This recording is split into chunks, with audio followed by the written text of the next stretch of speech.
An NBA head coach, players past and present accused of gambling crimes, insider betting information, poker games with links to the mafia, and wild high-tech rigging gizmos.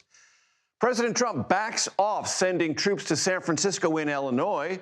Democratic Governor J.B. Pritzker begins tracking harsh Fed tactics, and he tells us all about it.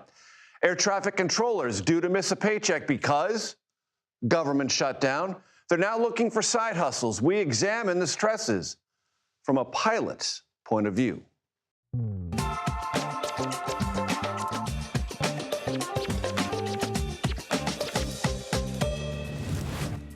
Hello, everyone. I'm Major Garrett in Washington. Welcome to the Takeout. There is the association, and then there's associations. The association is the elevated brand name the NBA has given itself. Associations of one of its head coaches, current player and former player, now the subject of federal indictments, alleging two distinct types of gambling crimes.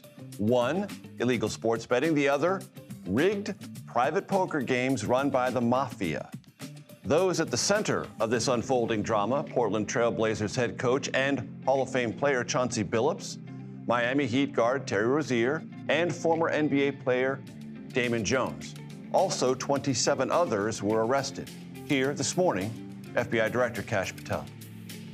This is an illegal gambling operation and sports rigging operation that spanned the course of years. The fraud is mind-boggling. It's not hundreds of dollars. It's not thousands of dollars. It's not tens of thousands of dollars. It's not even millions of dollars. We're talking about tens of millions of dollars in fraud and theft and robbery. And here is the U.S. Attorney for the Eastern District of New York, Joseph Nocella, on the sports betting allegations. This scheme is an insider sports betting conspiracy that exploited confidential information about National Basketball Association athletes and teams. Also, Nocella on the poker games. These defendants, which include former professional athletes, used high-tech cheating technology to steal millions of dollars from victims in underground poker games that were secretly fixed. The games in the New York area were backed by the Bonanno, Gambino, and Genovese crime families of La Cosa Nostra. There is a how we got here story that simply must be told, because where we are is a sports culture fueled by legal gambling and associations, if you will, that bleed over into other forms of gambling. Modern American sports are awash in gambling. You simply cannot watch highlights or pregame shows without being badgered to bet. And guess what? It's working. Last year, Americans legally bet more than $150 billion on sports. State governments collected nearly $3 billion in taxes as part of this process. Only 6 years before, in 2018, we bet $6 billion on sports. And there was a time not so long ago when all of this was mostly illegal. The year 1992. That's when Congress passed something called the Professional and Amateur Sports Protection Act, known as PAPSA. It banned sports betting everywhere but Nevada, Oregon, Montana, and Delaware. But only Nevada mattered because only it had sports books. The others just had sports lotteries. Vegas quickly, therefore, became the sports betting capital of our country. But then the internet, which really wasn't a thing in 1992, but as connectivity increased and smartphones proliferated, people began betting through offshore online casinos. States took notice of this and realized very quickly they were losing out on the action and petitioned the Supreme Court. In 2018, the High Court, in a 7-2 ruling, overturned PAPSA, and the legal sports betting spigot opened. Already this year, $93 billion has been bet. And since PAPSA's repeal just 7 years ago, brace yourself for this figure, $558 billion in bets have been made.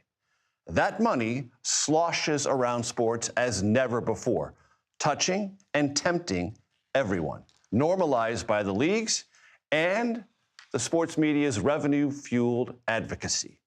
Everyone you see is in on it, as long as it's legit. Today's indictments call that legitimacy into some question.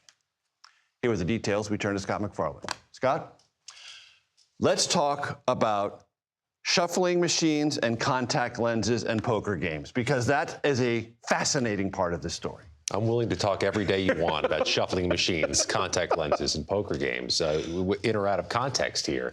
This case is a monster. There are dozens of defendants, and this is going through the federal criminal justice system, so this is a long slog we've just entered. Yep. There's two different cases, as you alluded to. There's a poker case and there's a basketball case. It's a very loose way of describing them. The basketball case is something that fans have wondered for some time. Right. It had these echoes of things that you talk about over drinks at the bar.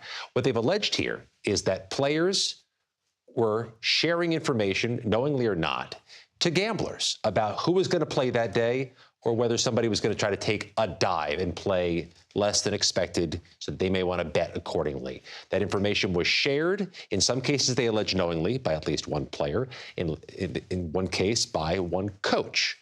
But they picked 3 or 4 different instances, and they've also made allusions in that charging document, Major, to other people who may have been sharing information. We don't know their names, but it opens up a whole box, right. Pandora's box.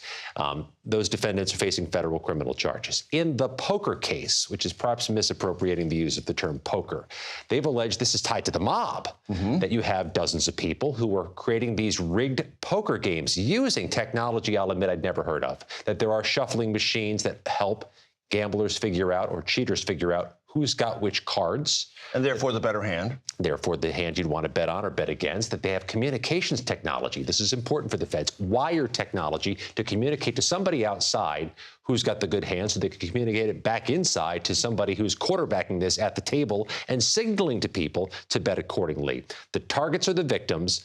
The schemers are the ones executing this. But what I think adds a sprinkle of an extra element here, Major, is they have what they called face cards. Famous people who'd sit at the table, including the very well-known basketball coach and basketball player Chauncey Billups, to draw the victims into the game. The mob ties are an enhancement.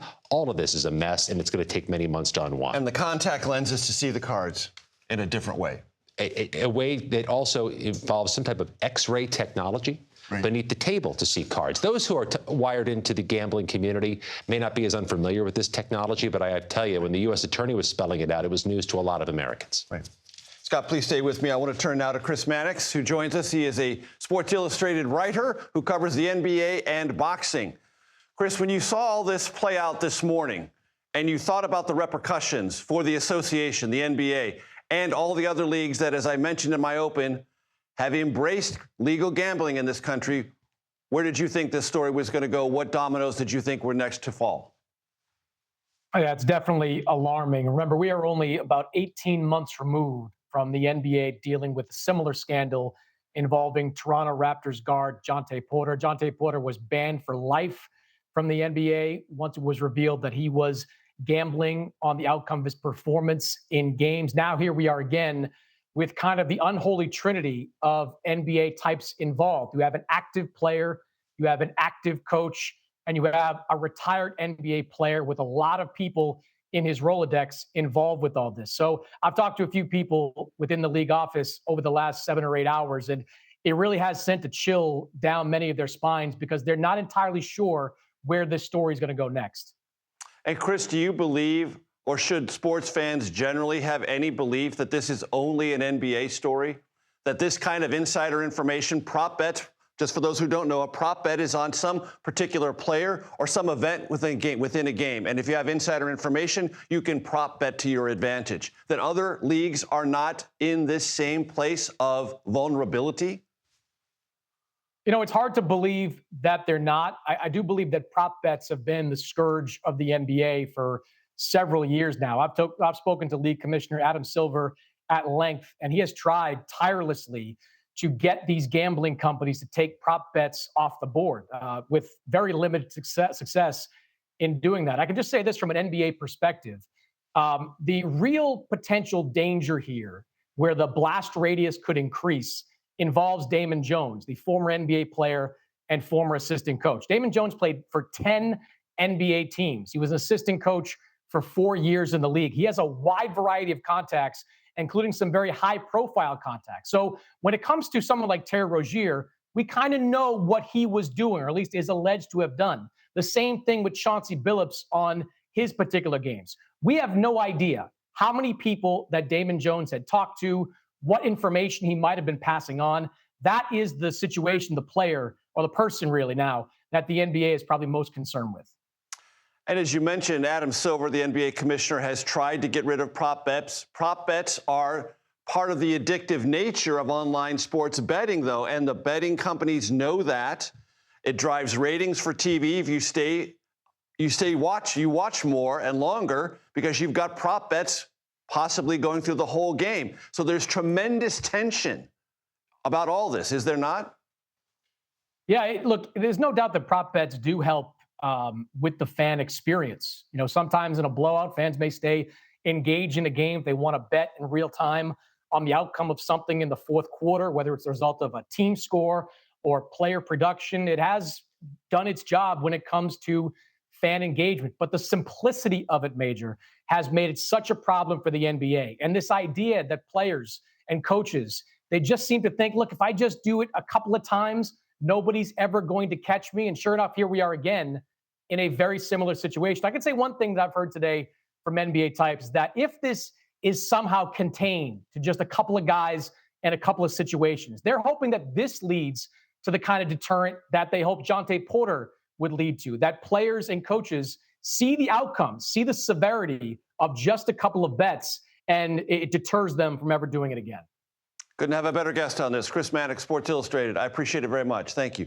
Scott, you stayed here. Thank you very much for doing that. Very quickly, did we hear from anyone representing any of those arrested or indicted today? Yeah, Jim Trustee, the longtime defense attorney who represents one of the defendants, says that this cast doubt on the allegations, but also said he believes his client was a subject of the investigation, not a target of the investigation.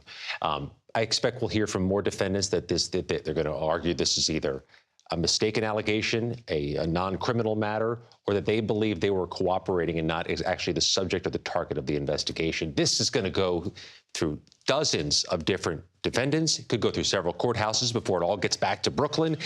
It's a legal quandary because there's so many defendants, and it's the federal system which always moves slow. There's reputational harm that the NBA is dealing with as we speak, and the other leagues are wondering, is there anything else we need to be concerned about? Scott McFarland, thank you so very much. Turning to the White House, President Trump announced that he has decided to reverse course and will now not, keyword, not deploy federal troops to San Francisco. That was scheduled to occur Saturday. Weijia Jiang joins us now from the North Lawn of the White House. Weijia, always great to see you. Walk us through this today. Major, always great to see you as well. So the president made very clear the reason why he is backing off for now, because obviously this could have been a very potentially fiery situation, just like we saw when, federal law enforcement was sent into Los Angeles. The president says that the mayor of San Francisco called him and made a very nice plea, and so did prominent business leaders who he works with often, who are based there in San Francisco, whose companies are there in San Francisco, and they asked him to please let the local authorities deal with this first, warning that federal involvement could make things very dicey for them. He just spoke about this actually at an event here at the White House and laid out those conversations and said that, yeah, we'll let them give it a shot, and if it doesn't work out, then we will reassess. But for now, he says he'll focus his attention on other places. He named Chicago as an example, Major.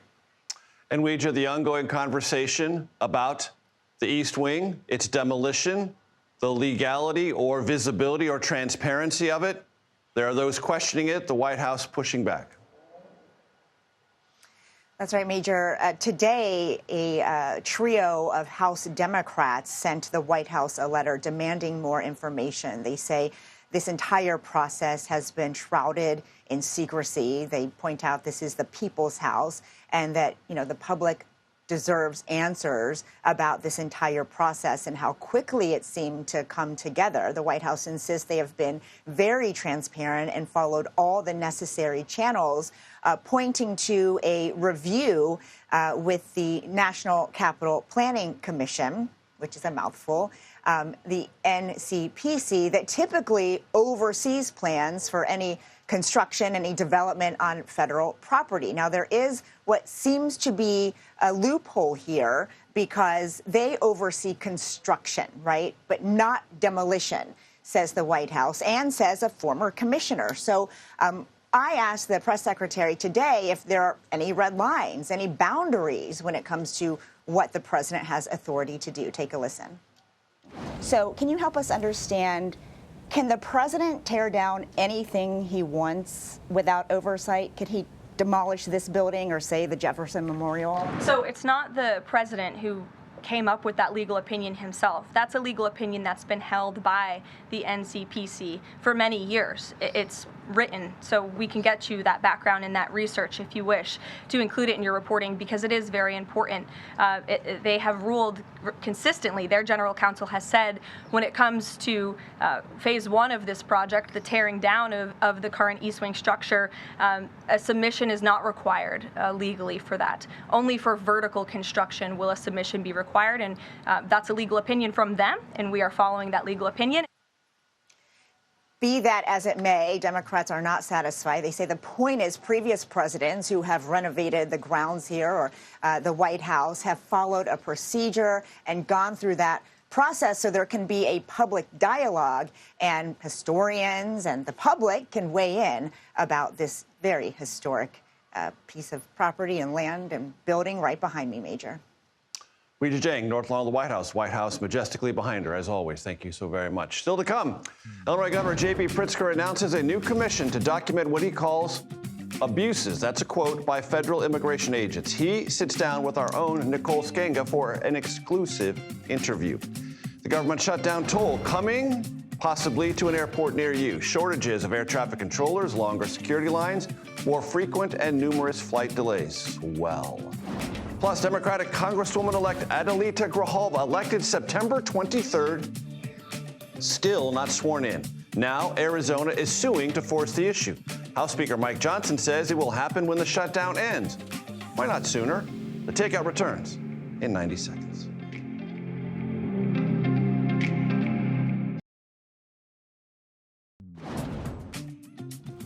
Welcome back to the Takeout. Immigration raids in Illinois, specifically the Chicago area, have involved helicopters, unmarked vehicles, and the roughing up of protesters and journalists. Governor J.B. Pritzker, a Democrat, has created a commission to document federal conduct there. Our Homeland Security correspondent, Nicole Sganga, spoke exclusively with Governor Pritzker, joins me now.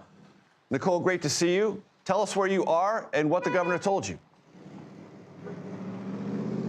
Major, good to be with you. We are outside of the Broadview ICE detention facility. It has been really the focal point of many protests here in the suburbs of Chicago as Operation Midway Blitz continues. An operation CBS News learned today has included more than 2,700 arrests to date. We spoke exclusively with Illinois Governor J.B. Pritzker, who told us he is launching the Illinois Accountability Commission in order to hold accountable federal law enforcement and leaders within the Department of Homeland Security. Take a listen. Why collect videos, testimony, firsthand accounts of alleged abuses of federal agents? Well, what we're seeing is that the protocols, the rules around being a federal agent, the laws are being contravened. They are attacking people on the ground, ICE, CBP. They're going after people just because they're brown or black. No one above them is holding them responsible. Greg Bovino, who is running the operation in Chicago, is not holding any of them accountable. So we're going to have to keep a record because these people need to be held accountable, and they will be when the Congress changes hands, when the presidency changes hands. And Major, we actually spoke with Chief Patrol Agent Greg Bovino, who confirmed what the governor told us there, which is that no CBP agents part of Operation Midway Blitz have been disciplined so far for use of force incidents. The governor also said no one is above the law, and part of the reason he decided to launch this probe was because he feels that Congress has done nothing. He called them a bunch of the president's sycophants, in fact. Nicole Sganga, I'm so glad you're there. Thank you for that interview and the perspective, as always. I appreciate it. courting Eric Adams. Andrew Cuomo and New York's current mayor courtside at last night's New York Knicks game. Adams endorsed Cuomo today. Of course, neither Cuomo nor Adams won the primary. Zoran Mamdani wiped the court with both, and he still leads. We net all this out next. You know where? The Takeout.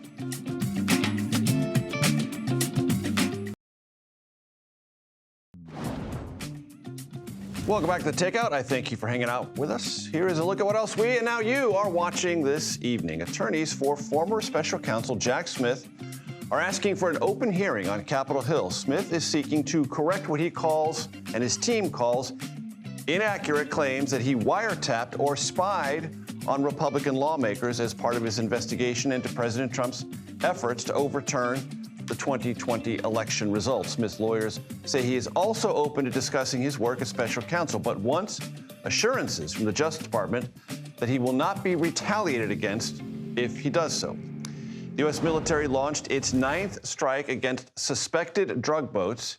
This time, it occurred in the Pacific. Yesterday, 3 people were killed off the western coast of Latin America, following another strike Tuesday that killed 2 people. U.S. military strikes so far have taken the lives of at least 37 people. Secretary of Defense, he calls it Secretary of War, Pete Hegseth says these strikes will continue, quote, day after day, and describe those killed as narco-terrorists. Less than 24 hours after the two appeared together courtside as last night's New York Knicks game, New York Mayor, which occurred after the mayor's debate, this last of the campaign, Mayor Eric Adams, who's not in the race any longer, endorsed former New York Governor Andrew Cuomo. Am I angry that I'm not the one taking down Zoran, the socialist and the communist? You're darn right I am. But you know what? The city means more to me than anything. And it is time for us as a family to come together.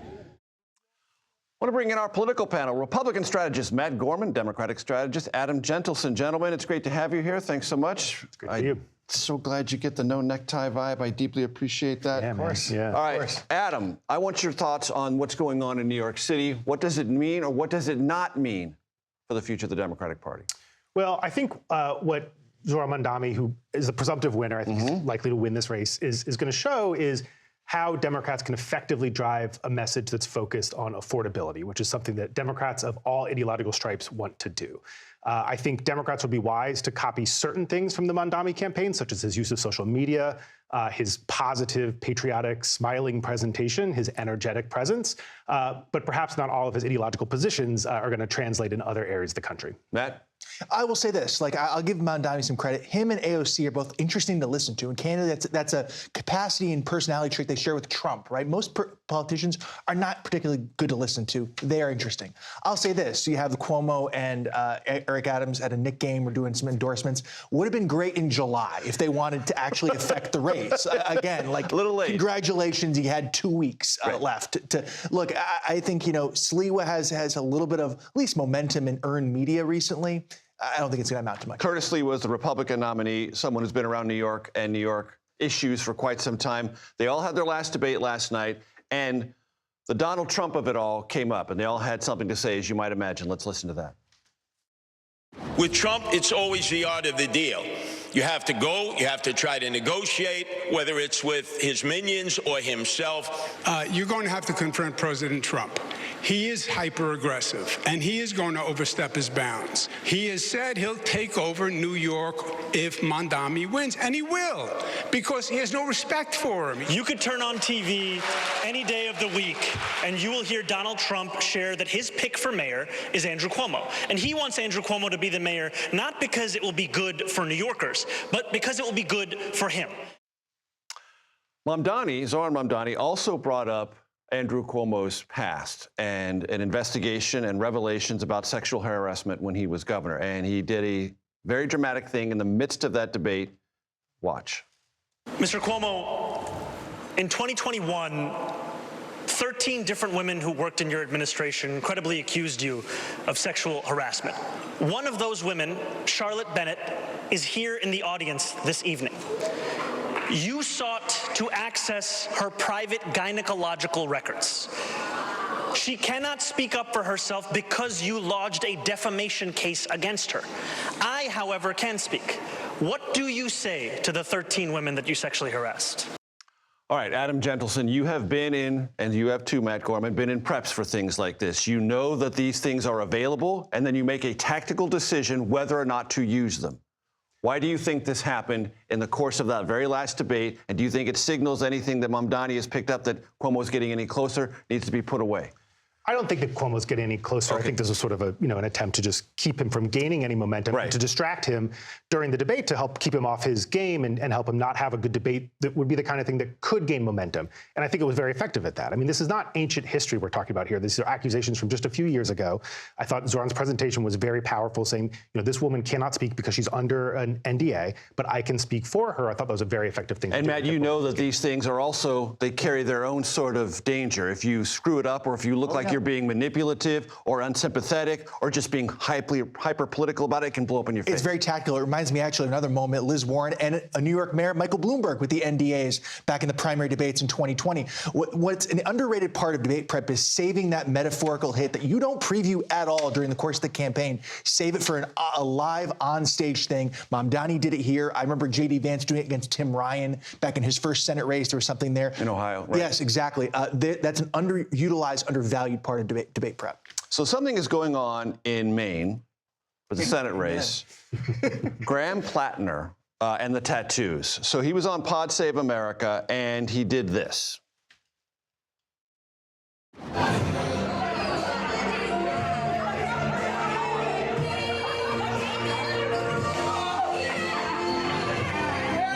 The reason that we are showing this video is because at the very end, you can see a tattoo on your chest. And I've been told that some of your political opponents are telling reporters that that tattoo has a Nazi affiliation. The fact that I've managed to go from communist to Nazi in the space of 4 days, according to the people who are trying to, do this to me, I find to be quite a spectacular turn of events.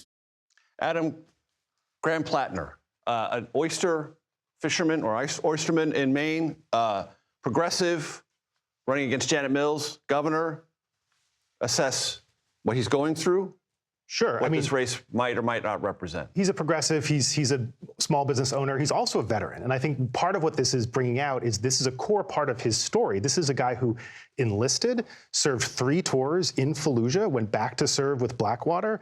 This is a guy whose service and commitment to service is. And it's talked about PTSD and the like. And has been very open about that, as many veterans things have experienced. And I think what people are finding with him is that they're finding this to be very relatable. A poll came out today showing him up 58-24 over the incumbent Democratic governor. I mean, people seem to be connecting with his authenticity. And I think that's something Democrats should pay attention to. And Matt, this is a classic establishment figure against a up-and-comer with maybe some skeletons, maybe not, but also an attitude and an approachability that may prove valuable. Skeletons in his closet and on his chest, apparently. But look, this is the risk with outsiders when you run them. Sometimes you get Joni Ernst, who wins and is a really good candidate. Sometimes it's Christine O'Donnell, at least from my side of the party. I think that is the risk here. And look, I think they try to be too clever by half with this running a preemptive Nazi tattoo unveiling. Opposition research, exactly. But Adam is right. He's likely to win it as things stand right now. Janet Mills' campaign, not much of one right now. Susan Collins, the Republican, is the incumbent, and this will be a race to watch. Matt Gorman, Adam Gentleson, it's great to both have you here. Thanks for no neckties. High marks for that. Stay here on number 1, guy? Okay, I'll stay here, right here. Still to come, federal workers and troops are about to feel the shutdown pain. Paychecks won't be coming their way for thousands and thousands. We'll explore when we come back here on The Takeout.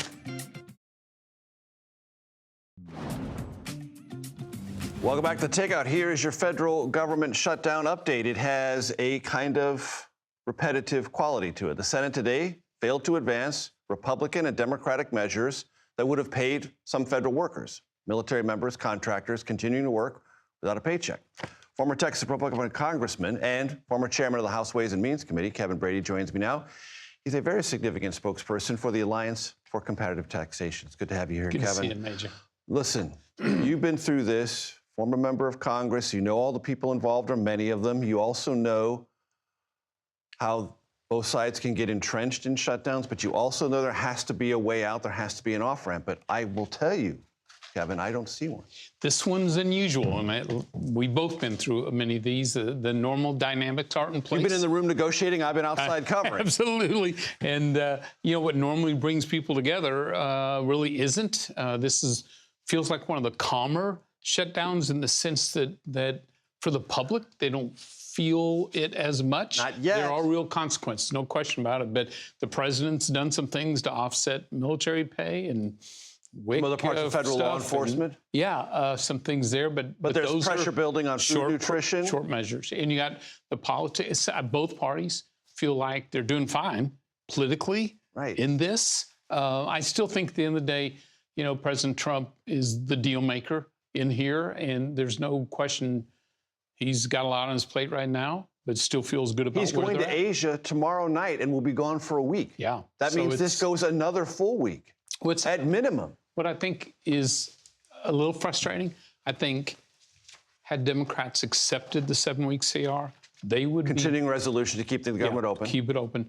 They'd be deep in negotiations right now, including with the White House, because I think two things. Everyone knows there's got to be some action on the healthcare subsidies.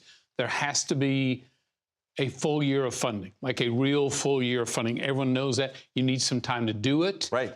So I think right now they're in a case where, you know, this CR is going to go, this shutdown's going to go a while. Right. Because you've still got to get people, you can't reach a deal to go a couple weeks. You know what I mean? Right. The deal has to be for the year at this point. So the dynamics you're onto something that I want my audience to understand. So if my audience might say, well, they need to negotiate. What you're saying is, yes, that's true. Obviously, that's true. But that's a long process with many things on the table. And the longer you wait, the more difficult it becomes because of all the pressures you just described. Yeah, it is. The short-term bill was for a short-term, buy some time to negotiate. Now they're to the point where you got to do all the work. You know what I mean? Like Not for just the that. next year. That's exactly right. You've got to fund all the federal government for the next fiscal year. You've got to resolve, if it's resolvable, the future of extended Obamacare subsidies that came out of COVID. That's a lot to do in a very short period of time. There is. In each of those regards. What effect do you think, Kevin, the elections in Virginia and New Jersey and New York will have on this? Do you think anyone's waiting for that to see? No, I don't think so. Okay, so that's not a factor. I don't think it is at all. So they're just waiting it out and seeing who blinks. But if nobody blinks, this goes on and on. It goes a while. But I think always the wild card's the president. You know what I mean? Because he's the president. And do you think he goes to Asia feeling that the shutdown in any way weakens him or the image of America? He multitasks. No. Okay. But he multitasks so much. Look, just the fact he's in Asia. During tax reform, he called me effectively at 3 a.m. where he was at to talk about some policy there. He didn't get off the phone until 4 a.m. where he's at. So, look, he's capable of negotiating something any hour of the day, anywhere he is in the So if he's inclined, he might even pick up the phone when he's in Asia and try to resolve it or set it in motion. But he's staying very unified within the Republican. Democrats are unusually unified here. But, boy, the sooner they get back to the table, the better off we'll all be. Kevin, always a pleasure. Thanks for coming in. We'll see you again. I can't guarantee you that your flight's going to be on time. I can't guarantee you that your flight's not going to be canceled. It's going to depend on our air traffic controllers coming in to work every single day. American aviation strains under the shutdown. Real particular stuff. That's next here on The Takeout.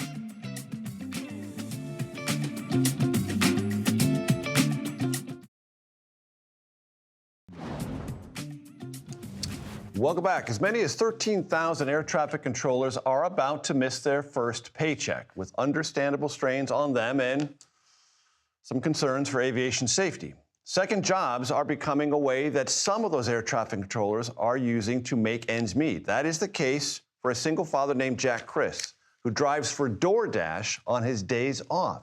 Here's some of his conversation with our own Chris Van Cleve.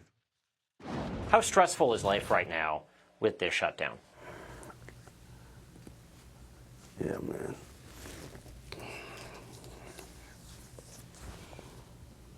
So, yeah, man, I have to choose my words carefully. but it's been incredibly difficult. You can feel the tension, and it's heavy, and it hurts. From the standpoint of a single working dad, how is all of this impacting life at home? That's a great question. It's hard enough just going to work. Now when you add in not getting paid, that's when you just like multiply the level of pressure. And, you know, air traffic is a safety-sensitive position. The margin of error is zero. So if you think about it, it's pressure on top of pressure when you don't know exactly when you'll get paid, based on politics. For a pilot's perspective on this, Captain Dennis Tager joins me now. He is the Investor Relations Committee Chair for the Allied Pilots Association. That's the union that represents 16,000 American Airlines pilots. Dennis, thanks for joining us. I appreciate it. How do you process what you just heard from that air traffic controller, clearly, manifestly stressed out about this shutdown? It's enraging. That's safety culture right there. And right now, we are seeing games played with the safety margin at the airlines. You know, that's part of my crew. You know, I fly the jet. So do our 16,000 pilots out there for American Airlines. And when one of my crew members exhibits that kind of stress, we take them off the flight deck so they can get things together, get the support they need so that they can do the job safely. This is exactly what we predicted. We've hit the human event crossroad. This government shutdown is impacting the safety, security, and of course, the reliability of the airline industry. And just today, moments ago, along with another pilot union that pilots at Southwest Airlines, over 40,000 pilots, including our union at the Allied Pilots Association, the union at NetJets, the UPS pilots, and Teamster pilots under the Coalition of Airline Pilot Association have said, sign the clean continuing resolution, the clean CR. We're not getting in the middle of the politics, but when it comes to airline safety and security, enough's enough. Stop this now. Take care of the political negotiation after, but you're starting to bring it on home to my cockpit. And as pilots, we're very concerned now. Enough's enough. Let's stop this. Dennis, as we're speaking, there have been ground stops announced at major airports along the eastern seaboard. For my audience's benefit, are those going to become more likely in the coming days if this shutdown drags on? Absolutely. We warned of this, and I lived through the 2019 shutdown, as many of us did. The delays will start. They will get longer. And here's another cascading effect. Pilots, as the delays get longer, we're already scheduled many times 12 hours a day plus. We get right up against the FAA maximum duty day regulation. So we do the term you've heard when you get flights canceled, when Mother Nature hits, government is hit right now, pilots time out. So you're going to have these delays. They're going to bleed into pilots timing out, more cancellations. And that's the reliability side, which is extremely important to us. But now we've broken into the sound barrier, broke the sound barrier, and gotten into the safety and security side. Now, rest assured, we're going to do all that we can to keep that safety margin broad and sustained. But the pressure on it, as you just saw in your air traffic controller, giving his honest view, I mean, that's a trained professional saying, I need some help. Do something. Get this fixed. And that motivates us beyond belief, because I know that if that man or that woman doing that professional job of controlling my airplane as I travel at near the speed of sound doesn't have their full head in the game, we got a problem. Dennis, I've got about 45 seconds left. I'm proud of this show. Lots of lawmakers watch it. People who work for lawmakers watch it. You've got the floor. Tell them what you want to know, what you want them to know. Sign the clean CR. That's our position so that we can continue to do the job of providing safe, secure, reliable air travel. Take care of the political debate, a righteous one as it is, but don't use the airline safety system and security system as a pawn in this process. We're pleading, we're demanding, enough's enough. Take our lead, get this done, and you can move on with the rest of the country's work. Dennis Tager, I appreciate the time. Thank you very much. It's been a month since Adelita Grijalva was elected to Congress. Arizona Democrat, still not sworn in. Now her home state is suing over that. We're going to explore that and some other related issues next, right here on The Takeout.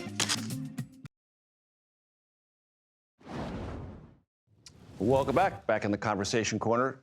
September 23rd, Democrat Adelita Grijalva won a special election in Arizona to fill the seat vacated by the death of her late father, Raul.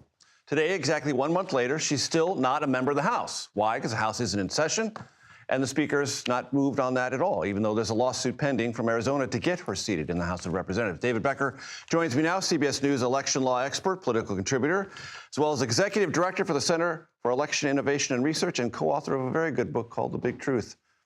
You know the co-author somewhat well. Yeah. David, good to see you. He's excellent. Highly overrated. Give me your thoughts on Adelita Grijalva and this situation, stuck in... Yeah, as you noted, it was a year ago today that she was elected. A month ago. I'm sorry, a month ago, thank you. And the election is not in question. Her opponent is not questioning the election. No. It was certified 9 days ago by the state of Arizona. This is relatively unprecedented that we've had to wait 30 plus days to get a duly elected member of the House of Representatives seated. And because all those constituents in that district have no representation. They have no representation. Yes, the House is out of session, but also the Speaker controls when the House is in session and could call a session to swear her in. In previous elections, could swear her in on a pro forma session. Exactly.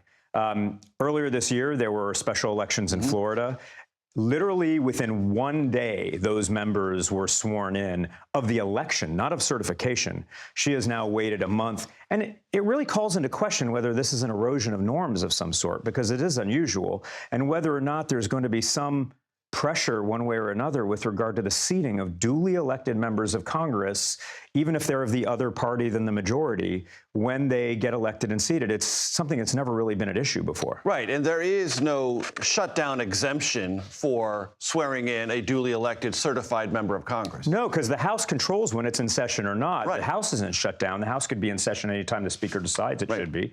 And it's just, again, it really calls into question whether we're seeing some kind of change in how the House operates in a more partisan way. David, you watch voting all the time.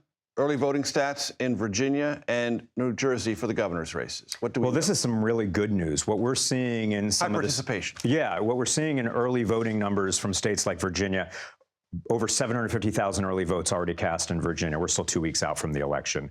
In New Jersey, they haven't even started early voting yet. It starts on Saturday. Over 400,000 mail ballots already returned.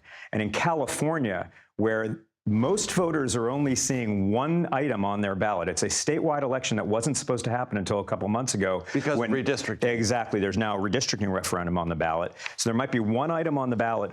About 3.5 million ballots have already been returned in California, which is on pace with a presidential election at this time. So what we're seeing is voters are still saying they trust elections, elections matter, and they want to have a voice. When you say New Jersey, early voting hasn't started, but there are already 400,000 mail ballots. Just the audience understand what you mean by that. So mail ballots were sent out weeks ago, and 400,000 of those voters have returned those mail ballots. That doesn't mean we know how those people voted. They haven't tabulated them. Dealt with or processed until that doesn't start till Saturday. They have them in. They're going to start pre-processing them. They're not going to know who those people voted for. But on Saturday, early in-person voting starts, and so we're going to see even more people voting. Which is a different kind of early voting than voting by mail. That's right. An important clarification. Yeah. And you have important clarifications every time you sit in that table. David Becker, thank you very much. Thank you, I Major. appreciate it. Happy Thursday, everyone. This is The Takeout. You know what we are. But let me remind you, relentlessly curious, reliably civil, and more than occasionally clever. I threw that one in, more than occasionally.